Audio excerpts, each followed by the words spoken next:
பாத்தியா உன்னை நான் எப்பொழுது திருமணம் செய்தேனோ ஆமா சும்மா பல கம்முண்டாங்களா கொஞ்சம் அது மட்டுமா என் வாழ்க்கையை கிடைச்சதுக்கு அப்புறம் தான் என் வாழ்க்கையே ரொம்ப சந்தோஷமா இருக்குது. அப்படியா எப்பொழுது இப்படியே இருக்கிறோம் அண்ணா எப்ப பார்த்தாலும் குடியும் குப்பலும் ஏன் வேலையா இருக்கியா? நாட்டு மக்களை பத்தி கவலையே இல்லை உங்களுக்கு? கொஞ்சம் கூட உனக்கு வேலை இல்லையா? தனிமையில இருக்கிறான் வரலாமா? நீ வரக்கூடாது நேரத்தை வந்துட்டு பொழுது அண்ணா என் பருப்பு வந்துட்டா அண்ணன் பத்தியா எழுத்து போயிருக்காரு அண்ணன் தங்கச்சி பாசத்தை எதற்காக வந்தேன் தெரியுமா? உங்களுடைய தம்பி ரவி அயல்நாட்டு இருந்து தாய்நாடு செய்தி சொல்லவே வந்தேன். தம்பி ரவியா? ஆமா, அயல்நாட்டுல வரேன். ஆமா, எனக்கு ஒரு தம்பி இருக்கான கூட அடிக்கடி சொல்லுவல. ஆமா, அவன் வெளிநாட்டுல படிக்க போயிருக்கான்னு சொன்னல. ஆமாமா, அவன் நாளை திரும்புறானா? ஓ என் மச்சர் வராரா? ஆமா, ஏற்பாடு செய்யணும். அப்புறம் நீங்க போய் ஏற்பாடு செய்யுங்க. ஆனா ரொம்ப நாள் கழிச்சு வந்திருக்காரு. என் கையால சாப்பிட்டு ரொம்ப இறச்சு போயிட்டாரு. சாப்பிடுறதே இல்ல பழகுது. நான் சோறு போடுறேங்க. அது மட்டும் இல்ல, சொல்லுங்க. உங்க அண்ணனே இல்லனா எனக்கு கிடைச்சிருப்பியா? ஆமாங்க, அண்ணன் தங்கச்சி பாசலாம் உங்களை பார்த்துதான் தெரிஞ்சுக்கணும். ஆமா, அதனால அவருக்கு சாப்பாடு போதுன்ற அளவுக்கு போடணும். அப்படியா? ஆமா, கண்டிப்பா நான் போறேங்க. அறுசுவையான உணவு கண்டிப்பா உங்க தங்கச்சி கையில சாப்பிட்டு தான் போனோம். சென்றுவாங்க.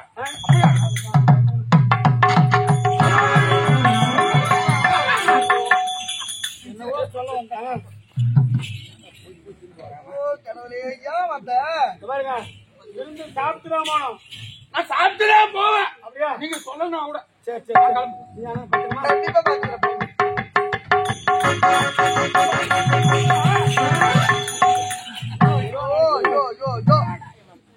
ஒரு புல் பாட்டு வாங்கி கொடுத்தீங்க, அத பாட்டி தான் காலி பண்ணேன்.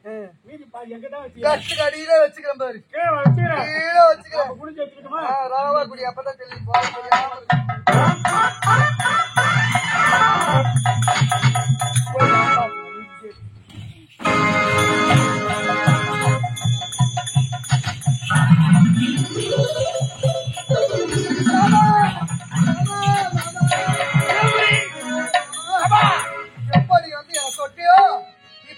எனக்கு சின்ன இருக்குது. அந்த பையன் கட்டின காலி டபுள் என்ன குத்துது, பருத்தா குத்துது, நடந்தா குத்துது. சும்மா நேரம் சும்மா குத்துன்னு குத்துதுங்க. சிறிது காலம் பொறுத்துக்கொள். பாருங்க, அது மட்டும் இல்ல, அவன் என்ன தொட்டாவே கம்பெனி பூச்சி ஊடுற மாதிரியே இருக்குது. பட்டு குஞ்சு குஞ்சுமா திட்டத்தின்படி ராஜாவை மனைவி வைக்க விட்டார். அதே போல் என்னுடைய தம்பி ரவி பட்டப்படிப்பு முடித்து வருகிறான். அவனையும் உன் வலையில் விழ வைக்க வேண்டும். இவன் படிக்காதவன், இவனை எழுதி அமர்ந்திருக்கிறாய். ஆனா அவன் தம்பி படித்தவன், விவரமானவன். அவனையும் உன் வலையில் வீழ்த்து விட்டால் இந்த நாடு நமக்கு சொந்தம். மகாராணி மன்னன். இந்த பாருங்க, இந்த காலத்துல படிச்சிருக்கிறவன் தான் முட்டாளு. அவனதான் ஈஸியா ஏமாத்திடலாம். அந்த காலத்து ஆளுங்கெல்லாம் ஏமாத்த முடியாது. அந்த காலத்து ஆளுகிட்ட போயிட்டு ஒரு கணக்கு சொல்ல பார்ப்போம், மனசுலயே போட்டு வெளியே சொல்லிடுவாங்க 10 நிமிஷத்துல. ஆனா இந்த காலத்து படிச்சவங்க கிட்ட போய் ஒரு கணக்கு சொன்னா கணக்கு கால்குலேட்டர் எடுப்பாங்க, போன் எடுப்பாங்க, நோண்டுவாங்க. 1 மணி நேரம் கழிச்சு தான் வெளியே சொல்லுவாங்க. அது போல படிச்சவனை ஈஸியா ஏமாத்திடலாம். ஏங்க பெரியவனையே மாய்க்கிட்டேன், சின்ன வரவன் எனக்கு ஏமாத்துறோம்.